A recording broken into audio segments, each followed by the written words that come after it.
On vous souhaite la bienvenue à ériclatour.com. Lumière d'hiver, deuxième édition au profit de la Fondation Santé. On va illuminer ce grand sapin avec 15 000 lumières devant l'hôpital du Haut-Richelieu. Mais tout d'abord, on vous parle de mixologie. Il est de Saint-Jean-sur-Richelieu, vous le voyez probablement à la télé. Il nous sort un premier livre sur les mocktails.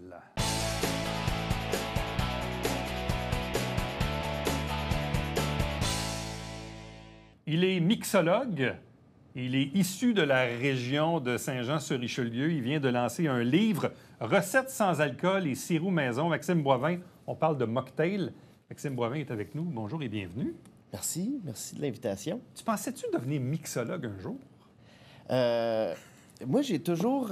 puis je suis chanceux parce que j'ai eu des parents qui m'ont encouragé puis qui m'ont jamais retenu, mais j'ai comme pas eu de plan de match. Puis j'ai toujours pris le chemin un petit peu... je suis plus du genre à prendre la trail que la route qui est faite, tu sais.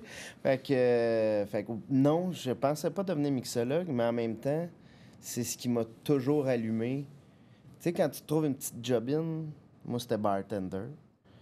Puis que là, les cocktails, puis là, je me rends compte que tu peux te spécialiser là-dedans. Puis là, tu sais, toutes ces placés... C'est un concours de circonstances, parce qu'à la base... Tu t'en allais au Saguenay faire des études en médias, comme beaucoup de gens dans l'industrie radio-télé, ATM, le cégep de Jonquière, ce qui est une base en soi puis qui est probablement très utile pour toi aujourd'hui. Mais dans les faits, donc, la petite job d'à côté, c'était d'être un barman puis de fabriquer des... Puis c'est là que tu es tombé. Quoi, c'est devenu une passion? Tu t'es mis à apprendre ça, puis...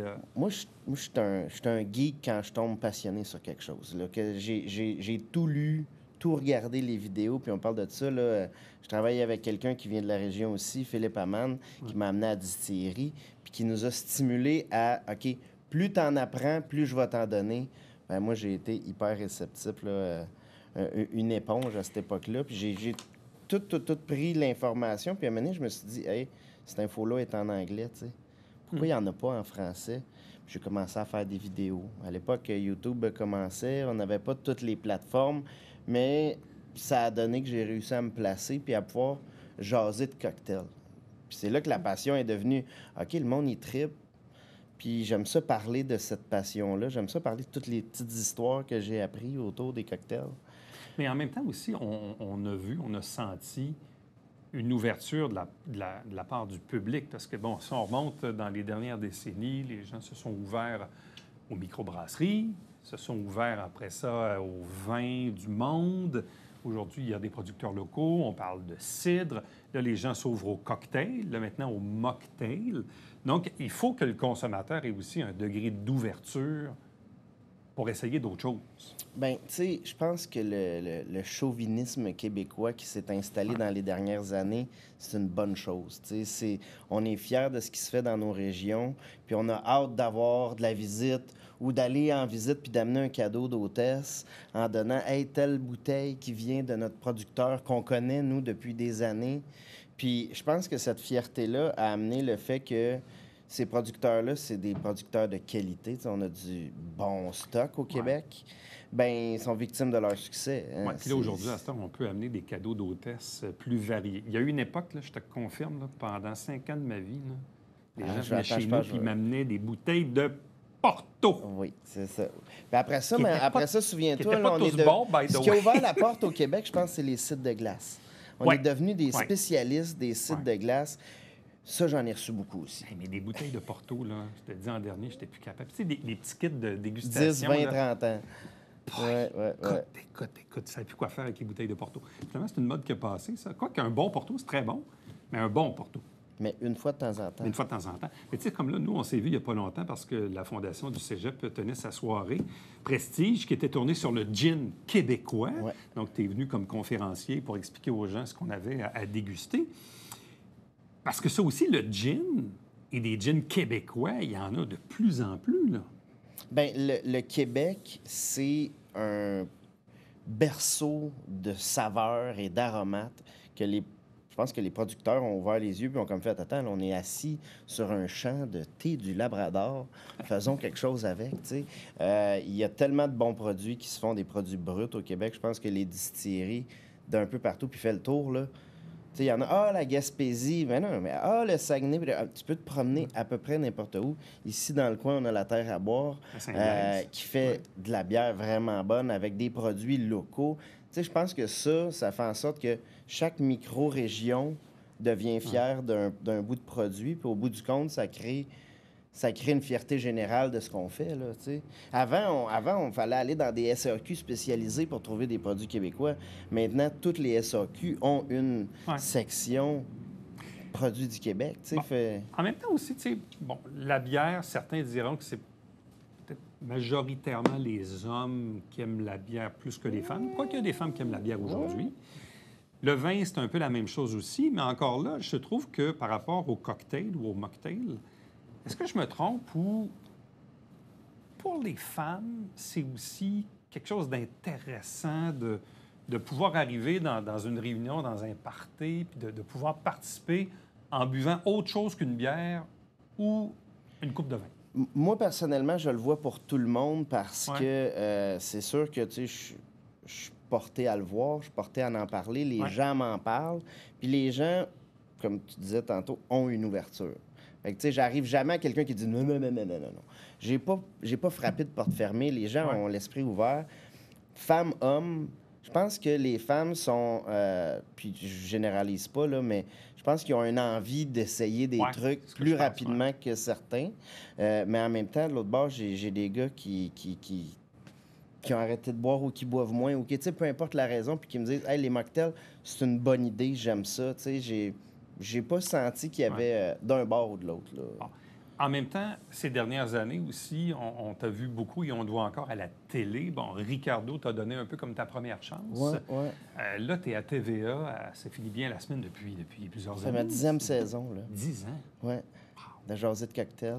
C'est quand même intéressant. Donc, ça veut dire que les producteurs de l'émission jugent que le public aime encore ça. Ils sont pas tannés. Hey, là, on Ils est en veulent on plus. est entre nous, ils ont essayé de m'enlever. Puis là, ça s'est emporté, ces réseaux sociaux. sérieux? Oui.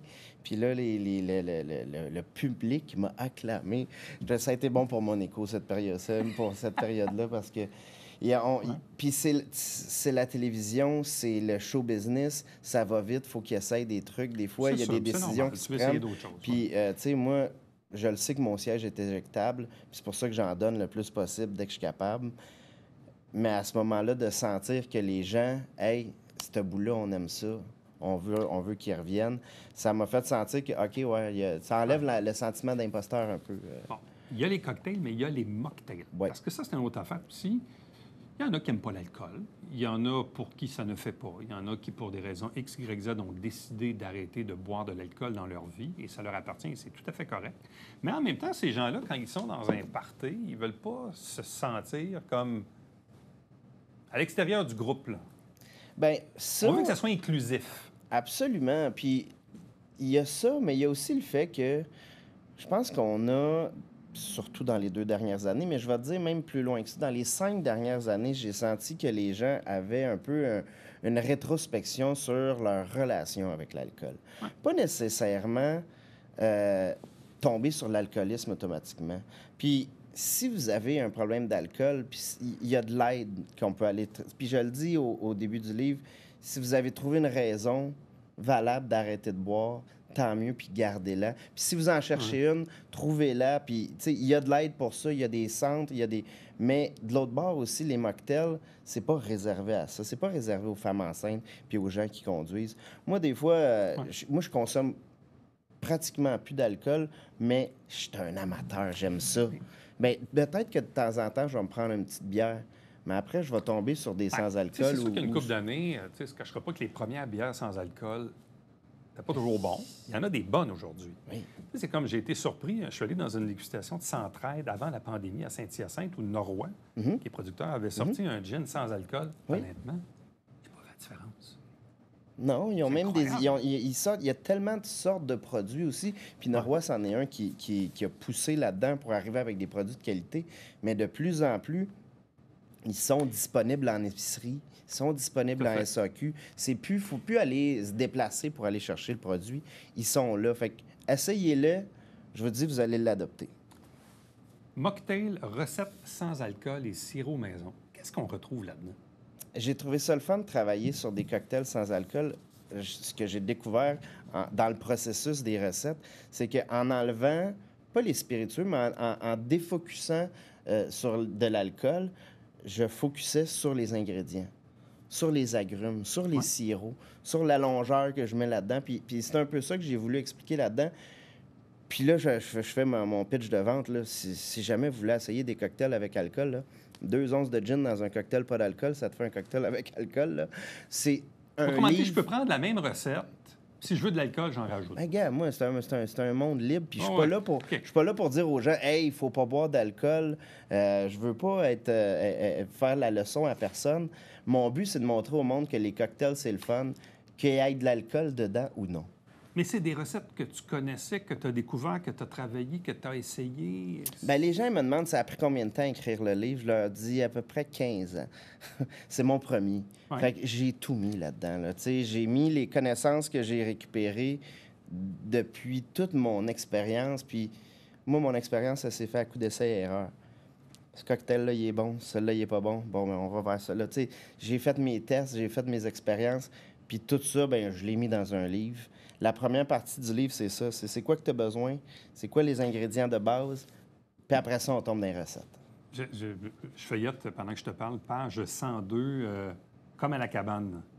60 millilitres de whisky sans alcool. Ça existe, ça, du whisky sans alcool? Quand je te dis qu'il y a des sélections de spiritueux, là, sans alcool, je parle, là, c'est rendu vraiment... Là, puis maintenant, avec Internet, on peut se faire livrer de tout. Hein.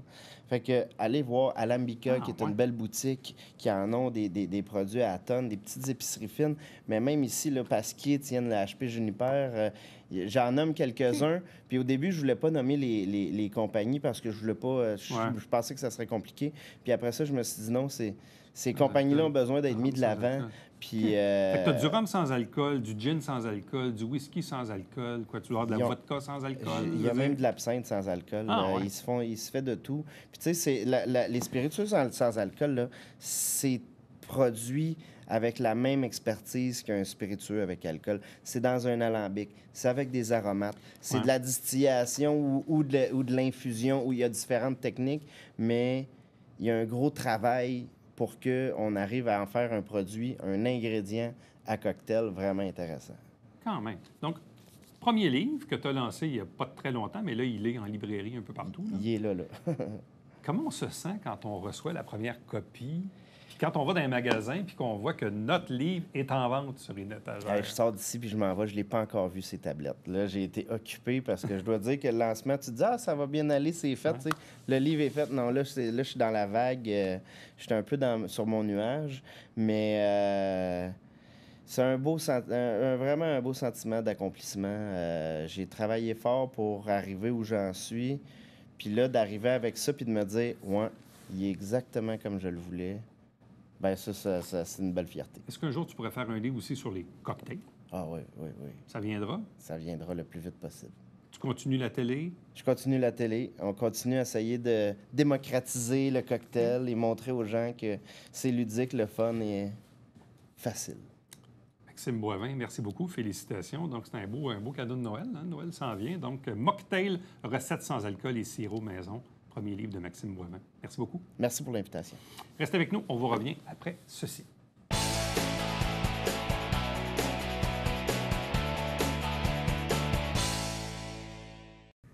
Salut, c'est Alexandre Baudouin. Et François Trépanier. Frank, on invite les gens à écouter Sport Express à toutes les semaines. Tout à fait, le jeudi 19h et plusieurs fois en reprise, même la nuit, Alex. Puis même sur Internet, sur YouTube. Bien, bien sûr. Ne manquez pas ça.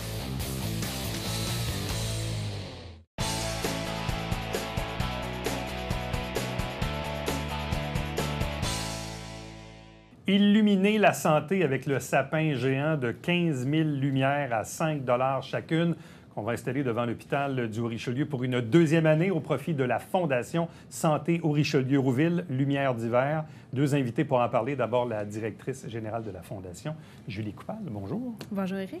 Accompagnée d'Audrey Bédard, qui est propriétaire franchisée Royal Lepage Origine, mais également la présidente d'honneur de la soirée d'illumination. Certainement. Bonsoir, Éric. Bon, c'est la deuxième année. Oui. C'est donc dire que la première a été un franc succès. L'année passée, on était dans la COVID, hein, c'est ce qu'on appelait la COVID. On trouvait, j'imagine, de nouvelles façons de créer de nouvelles activités. Comment est arrivée l'idée de mettre un sapin en avant de l'hôpital puis de vendre des lumières? L'idée était venue l'année d'avant, dans la période sombre de novembre, un peu avant les fêtes. Novembre 2020. Oui, mais en fait, 2021. Ouais. Oui, novembre... Non, 2020, t'as C'est raison. ça, novembre excuse-moi. 2020. Ouais. Et on se disait, mon Dieu, que ça prendrait de la magie, de la lumière pour mettre un peu de joie, puis pepper le monde. Tu sais, on avait envie de s'encourager. On pense aux travailleurs de la santé. C'était sur toutes les lèvres quand on vient travailler fort. Et c'est de là qu'est née l'idée. On s'est dit, l'année prochaine, on ne manquera pas notre coup, puis on va faire quelque chose de brillant. On va illuminer l'hôpital. Puis c'est de là que, de fil en aiguille, est née la campagne Lumière d'hiver. C'est une idée que tu avais vue ailleurs, que tu as voulu transformer?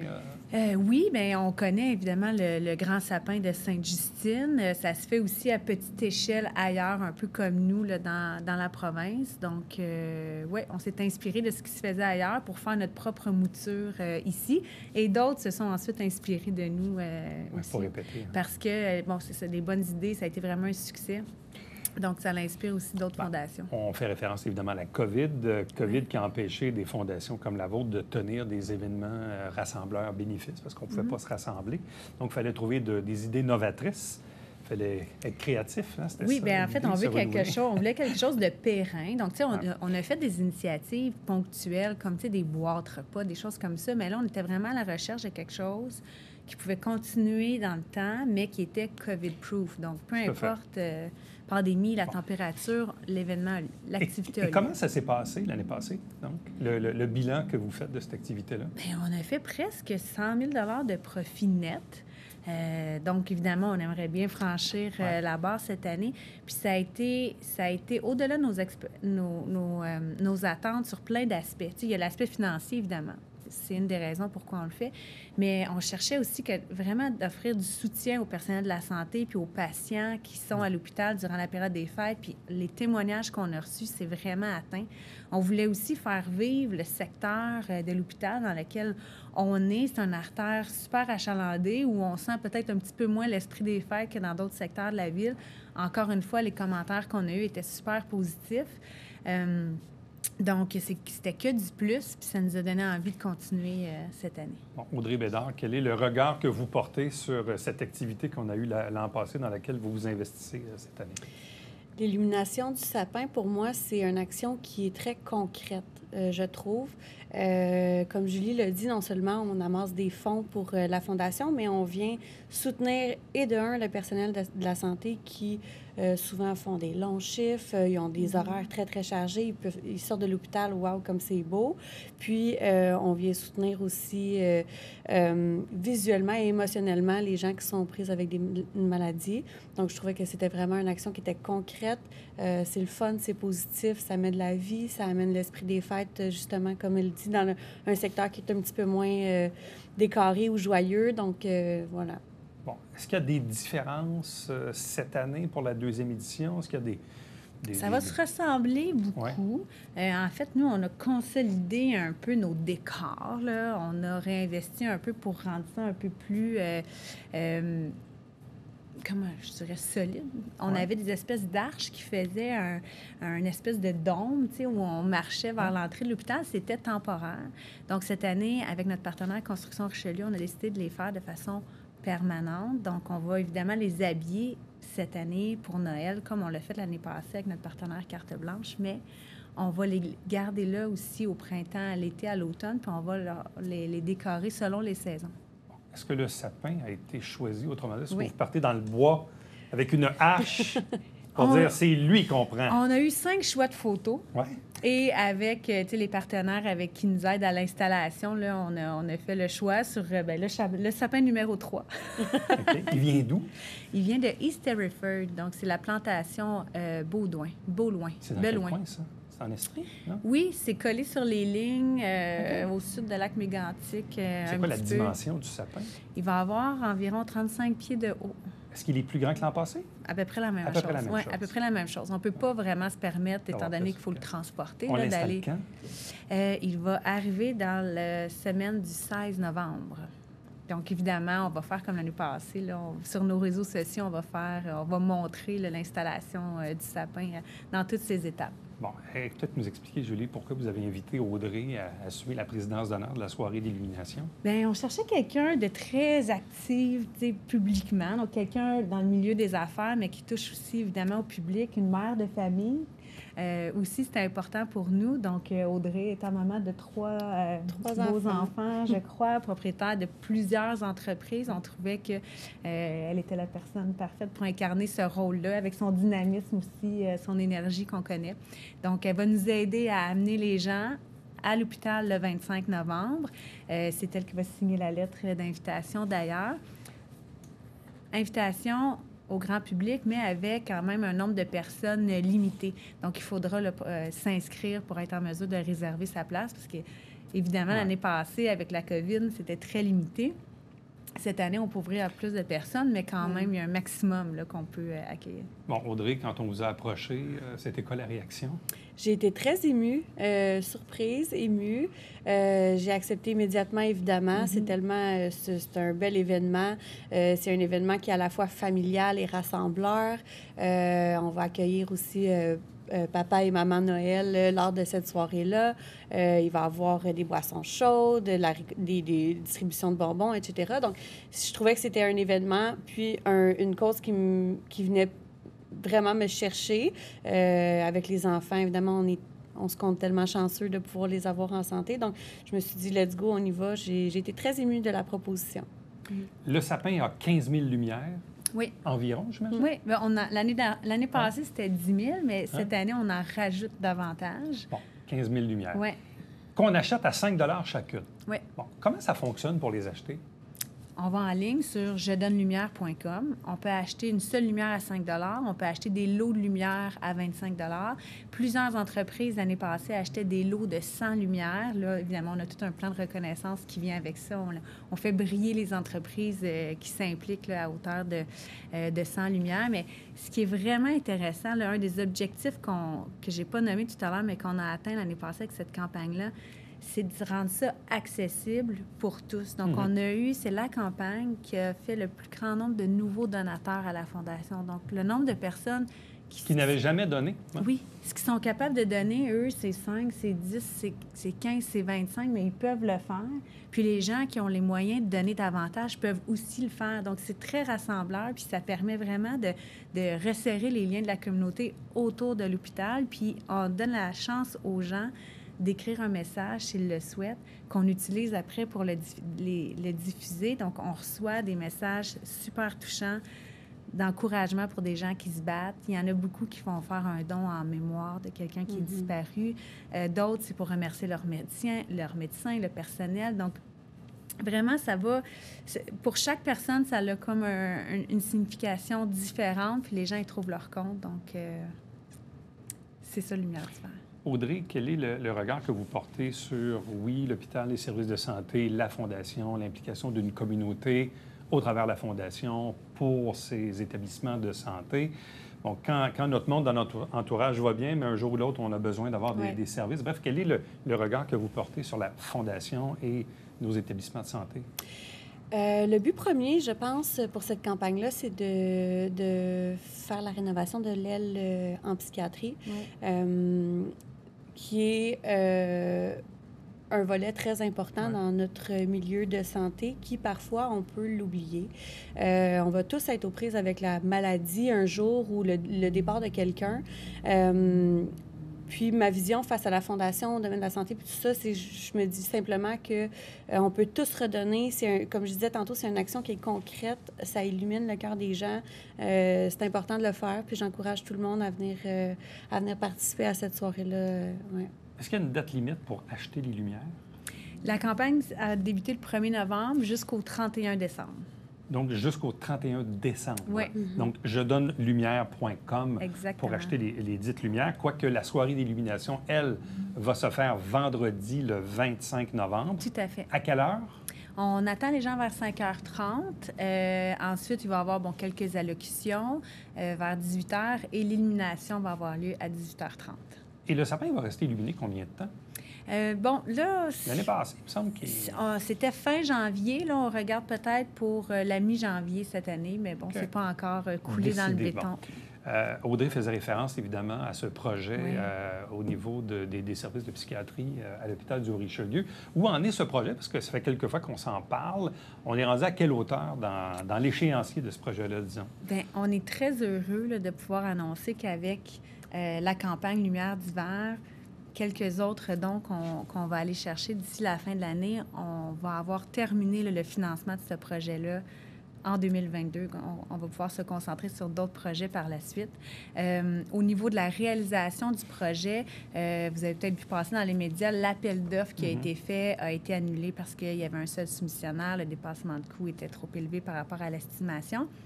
Mais on voit ça vraiment positivement dans le sens que ça nous a permis de repenser au projet. Puis quand je dis nous, c'est pas nous à la Fondation, mais le CIS. Donc, ils ont revu là, tout le phasage puis l'organisation du projet qui fait que là, on va retourner à l'appel d'offres avec des modifications qui vont faire que le projet va être réalisé plus rapidement que ce qui était prévu au départ. C'est un projet de combien de millions déjà? Il était évalué à environ 6 millions de dollars. Et la Fondation là-dessus en donnait? 2,5 millions. Au départ, quand on a commencé à en parler, c'était 5 millions. On est rendu à 6 millions.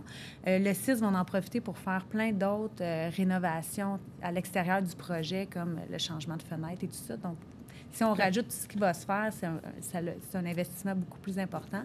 Notre part est le 2,5 millions. Et là, avec donc Lumière d'hiver 2022, possiblement un 100 000 et un peu plus, souhaitons-le. On laisse faire, tout à fait. Va venir compléter le 2,5 millions que la Fondation va mettre dans ce projet de l'aile psychiatrique de l'hôpital du Richelieu. Exactement. Bon. Audrey Bédard, si vous aviez à lancer un mot à la population, à vos amis, vos collègues, aux gens d'affaires, qu'est-ce que vous dites? Je vous mets au défi de venir participer à cette soirée-là avec nous, avec moi, puis de 5 $. C'est un petit don qui va illuminer vraiment beaucoup de personnes, qui va faire en sorte qu'on va avoir un sapin vraiment très spectaculaire cette année. Jedonnelumière.com pour acheter donc les lumières au coût de 5 $ jusqu'au 31 décembre. Merci beaucoup. Merci. Merci. Reste avec nous, on vous revient après ceci.